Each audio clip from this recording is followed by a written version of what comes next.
Ajalugu on täis kummalisi kokkusattumusi ja juhuslikke hetki. Mõnikord on need lihtsalt veidrad lood, kuid teinekord on need õnnehetked, mis muudavad maailma. Number Kuma. Rooside sõda oli keeruline aeg, kus iga lahing võis kogu sõja käiku muuta. Bormeri risti lahing oli üks sõja otsustavatest lahingutest ja viis Marchi Edwardi Inglismaa kuningaks kuulutamiseni, kuid tema võit poleks võib-olla tulnud ilma juhusliku astronoomilise sündmuseta. Vähem kui 2 kuud enne Bormeri risti lahingut langes lahingus Richard, Yorki hertsog, koos oma teise poja Edmundiga. Sõda oli suuresti alanud võimuvõitlusena Yorki hertsogi ja kuningas Henry VI vahel. Kuningas oli vaevelnud vaimse tervise probleemide käes. Kui ta oli liiga haige, et varitseda, pidi hertsog sekkuma. Kui ta jälle terveks sai, pidi kuningas hertsogilt võimu tagasi võtma, mis ei tulnud sugugi lihtsalt. Kuigi Richard ei olnud enam elus, jätkus sõda ja tema vanim poeg Edward võttis üle tema trooninõude. 1461 aasta veebruari alguses kogus ta väed lahinguks Herefordshire'is, mitte kaugel Walesi piirist. Edward ei seisnud silmitsi otse kuningaga, vaid tema lähimate liitlastega. Nende hulka kuulusid Owen Tudor, kuninga kasupoeg, ja Jasper Tudor, kuninga poolvend. Iga poole täpsed arvud on teadlaste seas endiselt vaidluse all. Allikate järgi oli kummalgi poolel 2–3 000 meest, kuid samas väidetakse, et lahingus hukkus 4000 inimest, mis viitab sellele, et armeed pidid olema palju suuremad. Päev enne lahingut oli Õntsa Neitsi Maarja puhastamise püha, mis oli usukalendris suhteliselt oluline sündmus. Sel päeval nägid Edwardi sõdurid taevas 3 päikest. Kõik need paistsid olevat eraldi ja üksteisest erinevad. Alguses peeti seda halvaks endeks ning mõned hakkasid kartma, et lahing ei lähe nende kasuks. Kuid Edward nägi sellest tõotust. Ta väitis, et need 3 päikest sümboliseerisid püha kolmainsust ning et see oli lahingule õnnistuseks. See kummaline vaatepilt tõstis moraali ning Edwardi armee saavutas võidu. Tänapäeval teame, et need 3 päikest olid ebapäikesed ehk parheelia. Selle põhjustavad jääkristallid ja kõrgel asuvad pilved, mis murravad päikesevalgust. Edwardi võitu ei saa täielikult seletada juhusliku parheelia põhjustatud moraalitõusuga. Tõenäoliselt oli tal neist 2 parem armee. Lahingustrateegiate üksikasjad ei ole sajandite jooksul säilinud, seega on tõesti võimatu kindlalt öelda, mis oli võiduvõtmetegur. 9. 20. sajandi teisel poolel tegi Hiina teaduse ja tehnoloogia vallas mitmeid olulisi edusamme. Kummalise kokkusattumusena kandsid 3 neist meestest, kes olid nende edusammude eesotsas, kõik sama nime. Kolm Tsani viitab 3 20. sajandi alguses sündinud mehele, kes viisid teadusliku innovatsiooni edasi. Kõigil 3 oli perekonnanimi Tsan, kuid nad polnud omavahel lähedased sugulased. Nimi Tsan ei ole Hiinas erakordselt haruldane, kuid see pole ka liiga levinud. 5 dünastia ja 10 kuningriigi perioodil olid Tsanid Wuyi kuningriigi valitsev perekond. Kui Wuyi Hiina taasühinemise ajal langes, lubas Tsani valitseja teha seda, mis on Hiina jaoks õige. See sõnum on sellest ajast peale elanud edasi perekonna motona ning paljud Tsani perekonna liikmed on pühendunud sellele, mis on riigi jaoks parim, mitte iseenda huvidele. 20. sajandi keskel vajas riik teadlasi. Chanchuan Sueseni sündis 1911 aastal, samal aastal, kui langes viimane Hiina dünastia ja riigist sai vabariik.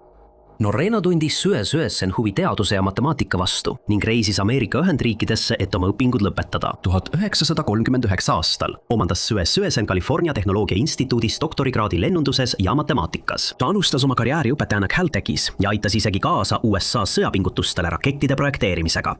Kuid kui 1950-ndatel tabas Ameerika Ühendriike punahirm, avastas ta, et pole seal enam turvaline. Sue Suesen kolis lõpuks tagasi Hiinasse, võttes endaga kaasa oma teadmised rakettidest ja juhitavatest rakettidest. Kui Hiina alustas oma kosmoseprogrammi, soovitas Sue Suesen neil kõigepealt keskenduda juhitavatele rakettidele. Need ei pidanud olema korduvkasutatavad nagu raketid ja neid oleks lihtsam toota. Need aitaksid ka Hiina teadlastel omandada teadmisi ja kogemusi, mis on vajalikud keerukamate kosmoselaevade tootmiseks, mis peagi tulevad. Sue Suesenist sai Hiina kosmoseprogrammi isa, aidates kujundada riigi raketi ja kosmosetehnoloogiat. Kui ta 2009. aastal suri, leinasid teda paljud, kes olid aastakümnete jooksul tema käe all õppinud. Aasta pärast tema sündis teine 3 Chanist. Chan Wei-Chang õppis samuti Caltechis samal ajal kui tema kaugem sugulane Sue Suesen. Ta keskendus mehaanikale ja rakendusmehaanikale ning naasis 1946 aastal Hiinasse. Ta töötas erinevates ülikoolides, aidates õpetada järgmise põlvkonna teadlasi, kuid mängis olulist rolli Hiina enda rakettide arendamisel. Temast sai tuntud kui mehaanika isa. Kolmas neist kolmest Changest oli Chuan Sun-Chang, kes sündis 1913. Aastal noore mehena õppis ta tuumafüüsikat ning oli Marie Curie tütre ja väimehe õpilane. Ta naasis Hiinasse 1948 aastal ja temast sai silmapaistev liige Hiina tuumaplaneerimises. 1956 aastal aitas ta koostada Hiina esimese 12-aastase teadusplaani ning tegi olulisi edusamme mitte ainult Hiina arusaamisest tuumalõhustumisest, vaid kogu teadlaskonnas. Sun Chang oli oluline tegelane Hiina tuumarelvade loomise püüdlustes ning teda mäletatakse tänapäeval kui Hiina aatomirelva isa. Koos aitasid need kolm meest muuta Hiina üheks maailma võimsamaks ja teaduslikult arenenumaks riigiks. 8.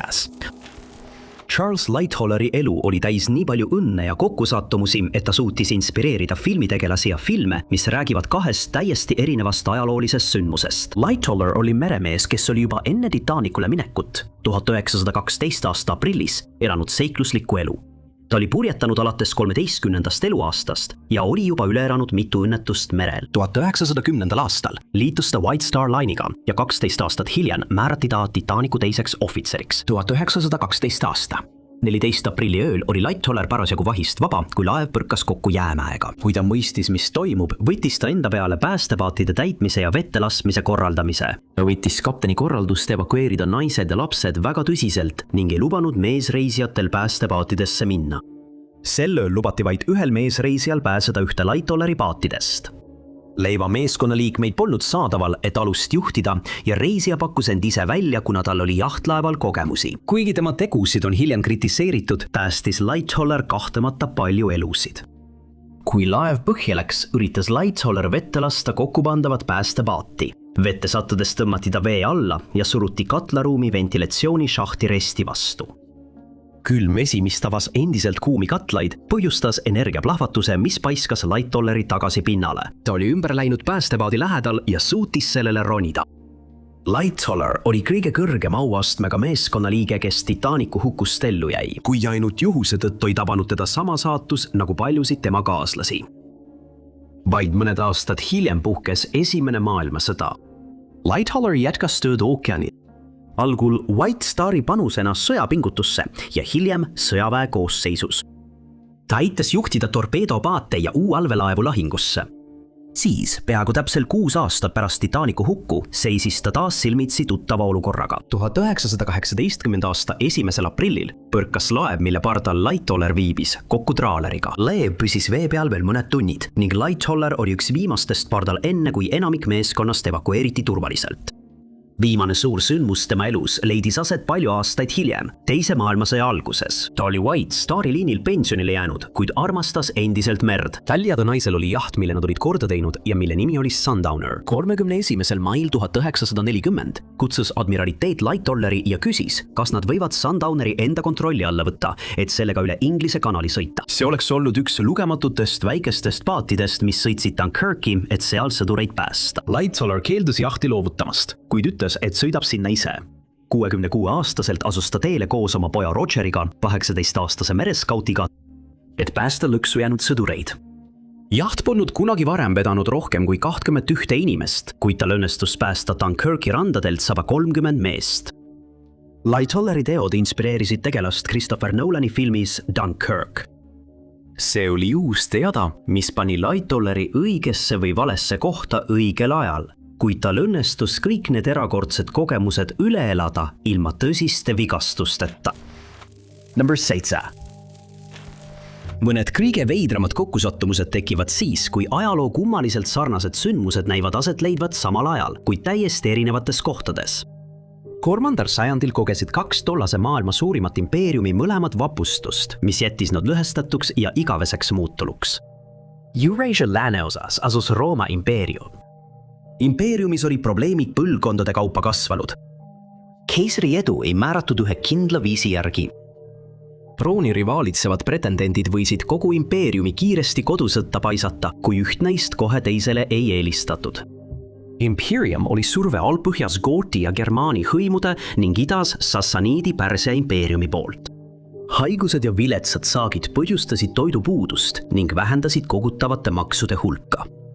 Münte alaväärtustati, et sõduritele saaks palka maksta. See toimis lühiajaliselt, kuid ähvardas kontrolli alt väljuda.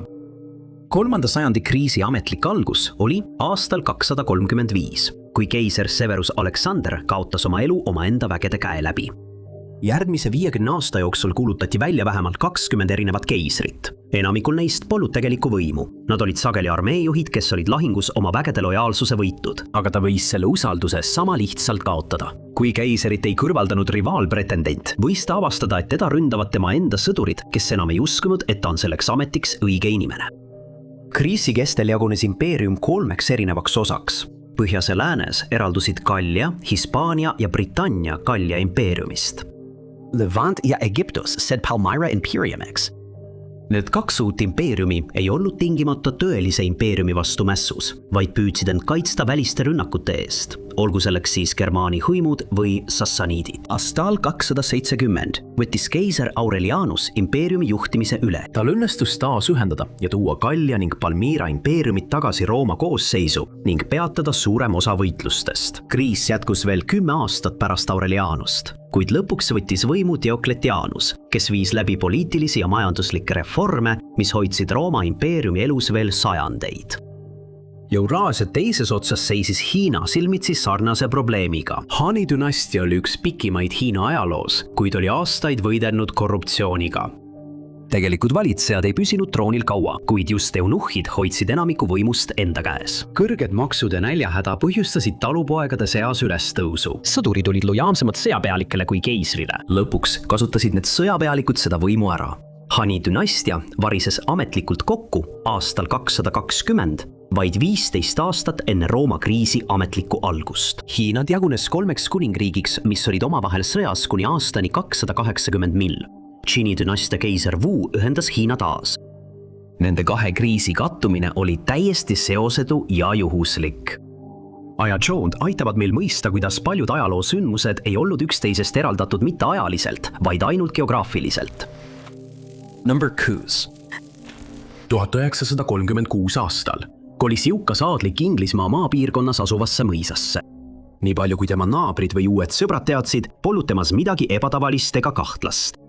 Kuid mees kadus vahetult enne sõja algust ja inimesed said kiiresti aru, et nende seas oli olnud spioon. Juhuslikult oli mees, kes elas otse teisel pool teed, samuti spioon, kuid töötas vastaspoole heaks. Robert Rike oli Lätis sündinud parun. Ta oli hästi haritud ning teda peeti korralikuks ja jõukaks aristokraadiks. Kui ta esmakordselt Inglismaale saabus, tuli ta looga, mis oleks kergesti paljud tema eakaaslased enda poole võitnud. Ta oli sunnitud oktoobri revolutsiooni ajal oma kodust lahkuma ning tema vara oli bolševike poolt konfiskeeritud. Rikel näis siiski olevat piisavalt raha, et mängida jõuka aristokraadi rolli. Ta rentis Luchingtoni mõisa, suurejoonelist valdust Wiltshire'is Inglismaa südames. Mõis oli sisustatud kalli mööbli ja kunstiteostega. Valdusesse toodi ka teenijad ja 5 täisverelist hobust. Paljud Riki naabrid olid samuti jõukad ning ta sõbrunes kiiresti kohaliku aristokraatiaga. Ta võeti vastu Beauforti jahiseltsi, kus ülimaks jahimeheks oli Beauforti hertsog. Hertsog oli ka Buckingham Palace'i tallimeister. Teine jahiseltsi liige oli Stuart Menzies. Menzies pärines jõukast perekonnast ja oli õppinud Eatoni kolledžis. Ta oli esimese maailmasõja ajal olnud kapten 2. ihukaardiväe rügemendis ja vabastati auväärselt teenistusest pärast gaasirünnakut 1915 aastal. Menzies ega ükski teine jahiseltsi liige ei teadnud, et Rike oli spioon. Saksa luureagentuurid olid ta saatnud Inglismaale, et koguda teavet Inglise kõrgseltskonna kohta. Ta veetis aastaid vestlusi pealt kuulates ja andmeid Saksamaale edastades. Teine osa tema missionist oli püüda värvata inimesi sama asja heaks. Ta püüdis edendada Saksamaal levitatavat vihkamist õhutavat ideoloogiat, kuid tema pingutused ei olnud nii edukad, kui ta oleks soovinud. Mingil hetkel oma 3-aastase viibimise jooksul Luchingtoni mõisas sai Drake aru, miks just Menzies võiks probleemiks osutuda. Pärast Lifeguardsist lahkumist liitus Eatoni lõpetanud mees MI6-ga. Sel ajal polnud MI6 veel see suur luureorganisatsioon, milleks ta sõja ajal sai. See oli suhteliselt vähemõjukas valitsuse haru. teised sõjaväeharud suhtusid sellesse skeptiliselt ja kuigi esimeses maailmasõjas saavutati mõningaid edusamme, oli see siiski suhteliselt nõrk. Menzies oli alates 1919. aastast selles asutuses karjääri teinud ja selleks ajaks, kui Trike avastas, kes tema naaber tegelikult oli ta juba üsna kõrgel positsioonil. Mitte ainult ei kuulunud Menzies MI6-sse, vaid ta oli ka tuntud selle poolest, et oli eriti osav Saksa agentide tuvastamisel. Tundub, et Saksa luure ei teadnud Menziesi tööst üldse midagi, kui nad saatsid Trike'i tema naabriks, mis viitab sellele, et 2 spiooni kõrvuti elamine oli lihtsalt juhus või õnnetus. 1939. aastal, umbes samal ajal kui Menziesist sai MI6 juht, otsustas Saksa luureagentuur, et kõige parem oleks Trike sellest olukorrast eemaldada. Ta viidi ära juhuks, kui tema legend oleks paljastatud ja alles pärast tema kadumist said britid aru, et Trike'iga oli midagi valesti ja tema asjad Lutchingtoni mõisas konfiskeeriti, kuid mees ise suutis põgeneda. 5. kohal. Richard III ja tema lähisugulaste elu on täis kõhedaid kokkusattumusi.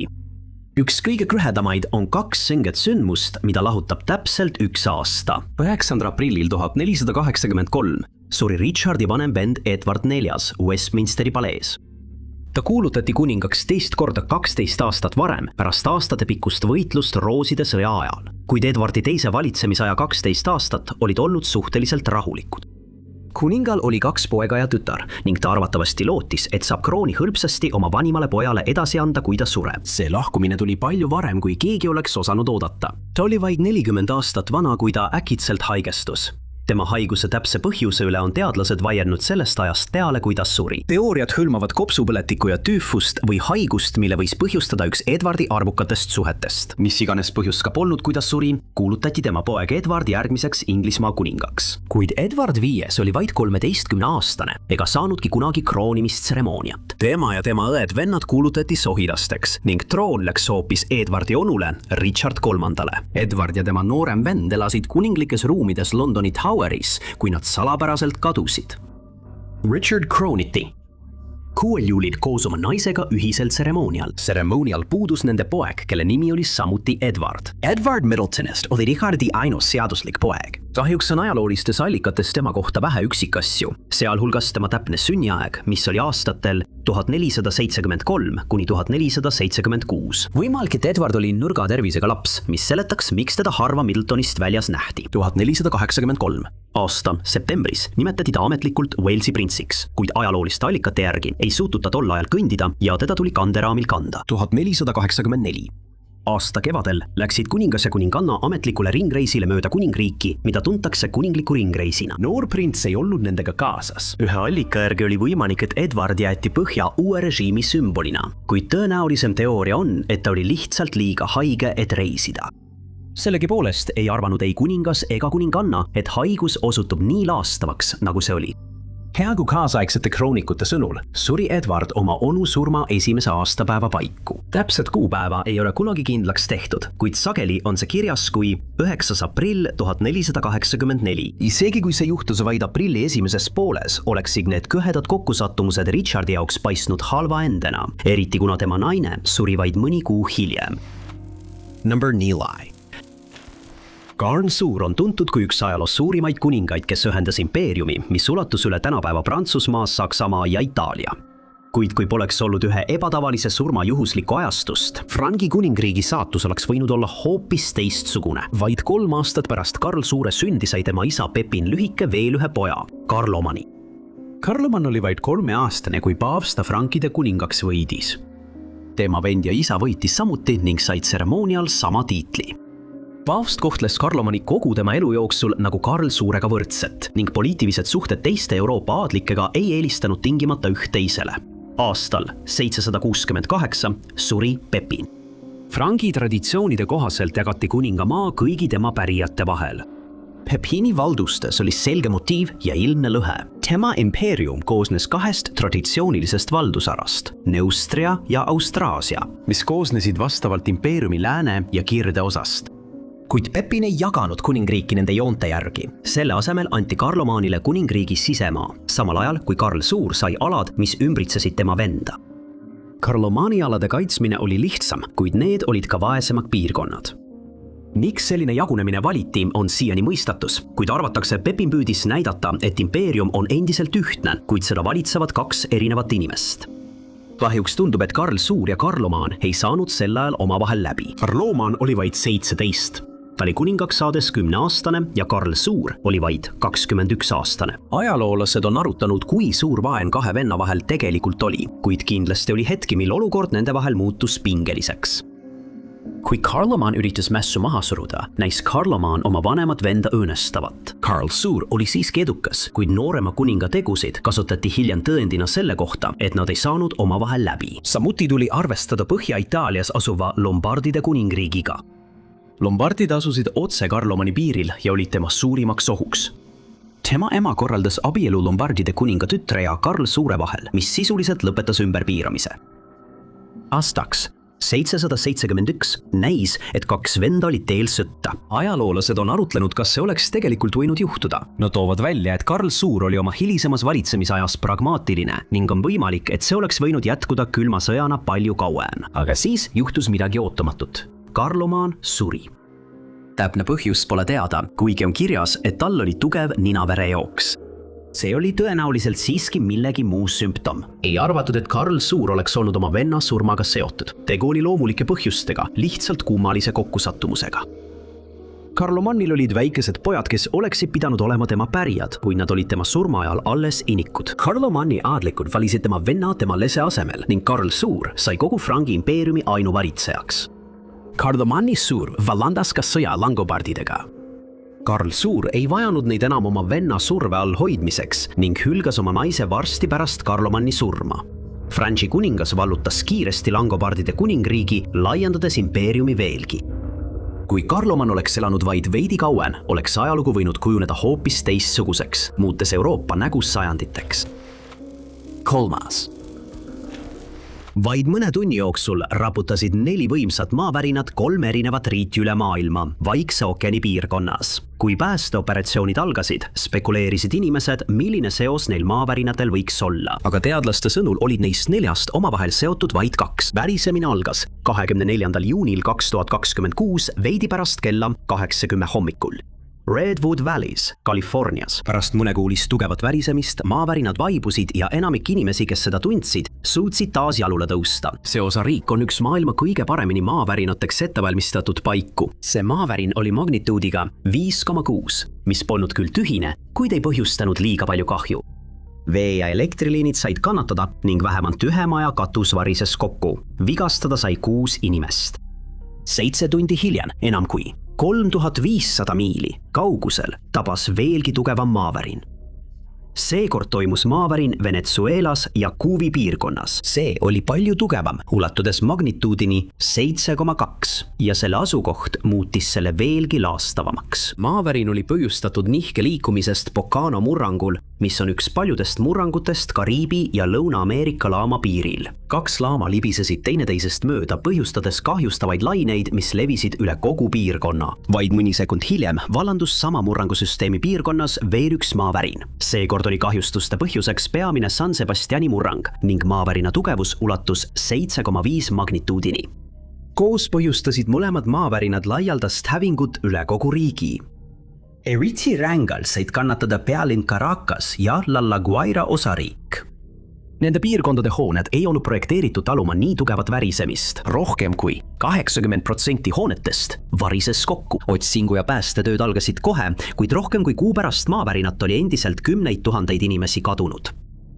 Vähemalt 5500 inimest kaotas elu. Venezuela kaksikmaavärin oli kaugelt kõige õudsem loodusõnnetus, mis nende 24 tunni jooksul aset leidis, kuid see ei jäänud viimaseks. Teisel pool Vaikset ookeani oli kalendrikuupäev juba vahetunud 25. juunile, kuid tegelikult möödus vähem kui 30 minutit pärast Venezuela maavärinat, kui veel üks maavärin tabas Jaapani rannikut. See oli vahetult pärast kella 7:30 hommikul, kui maa värisema hakkas. Epicenter asus 22 miili Ivatest idakirdes. Kuid maavärin oli piisavalt tugev, et selle mõju oli tunda ka rannikul. Sajad hunt said kahjustada ja 10 inimest sai maavärinas vigastada. Ka mõned veetorud said kahjustada. Kuna nii palju tugevaid maavärinaid tabas 1 päeva jooksul Vaikse ookeani serva, spekuleerisid paljud, et nende 3 sündmuse vahel peab olema seos. On võimalik, et üks maavärin vallandab teise, mis juhtuski Venezuelas. Kuid tavaliselt juhtub see sama murrangusüsteemi sees ning maavärinad asuvad üksteisele suhteliselt lähedal. Venezuela maavärin polnud isegi seotud Vaikse ookeani laamaga, mis oli vastutav 2 ülejäänud maavärina eest. Ekspertide sõnul polnud nende sündmuste vahel mingit seost. Lõputult maavärinaid toimub iga päev ning oli vaid juhus, et 3 suhteliselt tugevat maavärinad toimusid asustatud piirkondade lähedal, piisavalt, et tähelepanu äratada. Number 2. 2. septembrist kuni 5. septembrini 1666 laastas kohutav tulekahju Londoni linna südant ja 200 majad ning avalikud hooned hävisid. Pärast tulekahju on paljud vaadanud tagasi tuntud ennustajatele ja püüdnud nende ennustusi tulekahjuga seostada. Enamik neist tundub tagantjärele vaadates vaid natuke loogiline, kuid üks ennustus oli oma juhuslikus täpsuses lausa kõhedust tekitav. Pärast katastroofi otsisid kodanikud kedagi, keda süüdistada. Mõni kuu enne tulekahju arreteeriti mees nimega John Rathbone. Rathbone ja grupp endisi parlamendiliikmeid olid vandenõus kuninga kukutamiseks ja vabariigi taastamiseks. Vandenõu osa seisnes Londoni süütamises. Kaava pidi juhuslikult toimuma 3. septembril. Kuupäev valiti osaliselt seetõttu, et see oli Inglise vabariiklaste jaoks oluline. See oli 2 Oliver Cromwelli võidu aastapäev kodusõja ajal, kui nad valisid sellega seetõttu, et see langes kokku horoskoobiga. 14 aastat varem oli William Lilly kirjutanud raamatu Monarhia või mittemonarhia Inglismaal. See oli Inglismaa jaoks kirjutatud ennustuste sari, mis oli esitatud hieroglüüfidena. Ta rajas need enda nähtud unenägudele ja ütles, et need ulatusid kaugele tulevikku. Joonistustes olevad sümbolid võisid astroloogiliste teadmistega inimeste poolt lahti mõtestada, paljastades, et need olid horoskoobid. 12 joonistustest on eriti olulised. Üks kujutas jõekaldal põlevat linna. Teine näitas kaksikuid, kes olid tagurpidi ja rippusid leekide kohal. Kaksikud esindasid kaksikute tähtkuju, mis väidetavalt oli Londoni märk. Tagurpidi olemine tähendas, et joonistust tuli vaadata selles suunas. Astroloogide sõnul näitasid joonistuse olulised detailid, et horoskoop langes kokku 1666 aasta septembri algusega. Teine joonistus ei andnud küll kuupäeva, kuid oli lihtne näha sarnasusi selle linna ja Londoni vahel. Kui parlament otsis tulekahju võimalikke põhjuseid, pöörduti William Lilly poole. Lilly oli juba teatud kuulsus astroloogina. Ta oli sõja ajal olnud parlamendi poolel, kuid tegi ennustusi mõlemale poolele. Ta oli Inglismaas silmapaistvaim astroloog ning tema portree oli kõige laialdasemalt levinud pärast kuninga oma, kuna see ilmus tema raamatutes. Lilly ilmus erikomisjoni ette, mis oli loodud tulekahju põhjuse väljaselgitamiseks. Kui temalt küsiti tema ennustuste kohta, ei eitanud Lilly, et Londonit kujutati kummalgi pildil, kuid ta ütles, et need ei olnud piisavalt täpsed, et siduda neid ühe kindla kuupäevaga. Ta eitas ka igasugust enda seotust juhtunuga. Ta ei pidanud seda konkreetset ennustust jõuga täituma sundima, et oma mainet parandada. Lilly selgitust aktsepteeriti ja tal lubati vabalt lahkuda. Isegi kui Lilly joonistused oleksid kuupäeva täpsustanud, oleks tõsiasi, et ennustus täide läks, olnud pelgalt juhus, nagu ka teiste suure tulekahju ennustuste puhul. Number 8. 12. juunil 2025 toimus Gujaratis Indias kohutav lennuõnnetus. 260 inimest kaotas elu, sealhulgas peaaegu kõik lennukis viibinud. Ainus ellujäänu oli mees, kellel õnnestus rusudest pääseda. Uudis tema ellujäämisest jõudis pealkirjadesse üle kogu maailma, mis pani ühe tai laulja märkama kummalist kokkusattumust selle lennu ja tema enda aastakümneid varem juhtunu vahel. Air India lend 171 pidi lendama Amritsari lennujaamast Gujaratis, Indias, Suurbritanniasse Londoni Gatwicki lennujaama. Lennuk tõusis õhku veidi pärast kella 13:40 kohaliku aja järgi, alustades tavapärast reisi 242 meeskonnaliikmega. Pilot oli kogenud ja enne õhkutõusu ei paistnud olevat midagi, mis oleks andnud märku võimalikest probleemidest. Kuid mõni sekund hiljem hakkas lennuk kõrgust kaotama ja kukkus alla meditsiinikolledži ühiselamu hoonesse, mis asus vaid miili kaugusel lennurajast. Hetked pärast õnnetust süttis lekkiv kütus ja rusud mattusid leekidesse. 242 pardal olnud inimesest suutis põgeneda vaid üks. Vishwas Kumar Rameshali, 40-aastane briti mees, kes reisis koos oma vennaga tagasi Inglismaale. Ta istus kohas 11A, mis oli avarii väljapääsu reas otse lennuki tiibade ees. Ta suutis üle elada esialgse kokkupõrke ja märkas seejärel avaust lennuki keres. Õnnetuse hetkel ei saanud aru, kas lennuki sein oli purunenud või oli avarii väljapääs kokkupõrkes lahti murdunud. Ta põgenes läbi augu ja teda filmiti, kui ta kõndis vrakist eemale, enne kui tuli hakkas levima. Rameshi imepärane ellujäämine jõudis ajalehtede esikaantele üle kogu maailma. Rameshi jaoks oli selles loos enamat kui tema imepärane ellujäämine. ta kaotas õnnetuses oma venna ja hakkas kannatama PTSD all. tema istekohanumber ilmus sageli uudistes ja pälvis James Lloyd Cusack, tai laulja ja näitleja tähelepanu. 1998 aastal oli Lloyd Cusack üks 146 inimesest, kes viibisid Thai Airways Internationali lennul 261, kui see üritas maanduda Sarathani lennujaamas ja kukkus alla. Nende kahe lennuõnnetuse vahel pole eriti palju sarnasusi. Viimane katastroof juhtus õhku tõusmisel, samal ajal kui varasem juhtus maandumisel. Nende kahe õnnetuse põhjus ei tundu olevat sama, kuigi 2025. aasta katastroofi uurimine on veel käimas. Lennukid ise ei olnud isegi sama tüüpi, kuid oli üks kõhedust tekitav sarnasus. Lloyd Cusack oli üks vaid 45 inimesest, kes Thai Airwaysi õnnetuses ellu jäi ja ta istus kohas 11A. Laulja jagas oma lugu sotsiaalmeedias. Tal polnud oma piletit ega pardakaarti, nii et ta ei saanud seda tõestada, kuid ta jagas istekohtade skeemi, mis näitas tema asukohta lennukis ja ta ütles, et see lugu tekitas tal kananaha. Lennuõnnetuste eksperdid tõid välja, et pole võimalik kindlaks teha kõige turvalisemat istekohta lennukis, sest iga õnnetus on erinev. Isegi kui Rameshi asukoht ukse lähedal aitas tal põgeneda, ei aidanud see teda tingimata esmasest kokkupõrkest eluga pääseda. East 11A asus Thai lennul samuti teises kohas, mis näitab, et oli tõesti vaid juhus, et need kaks õnnelikku istekohta kandsid sama numbrit. Aitäh teile, et vaatasite! Kui teile see video meeldis, siis kindlasti vajutage meeldib nuppu. Samuti ärge unustage tellida ja vajutada teavituskella, et olla kursis kõigi meie tulevaste videodega. Minu nimi on Thai Nuts ja kohtume järgmises videos.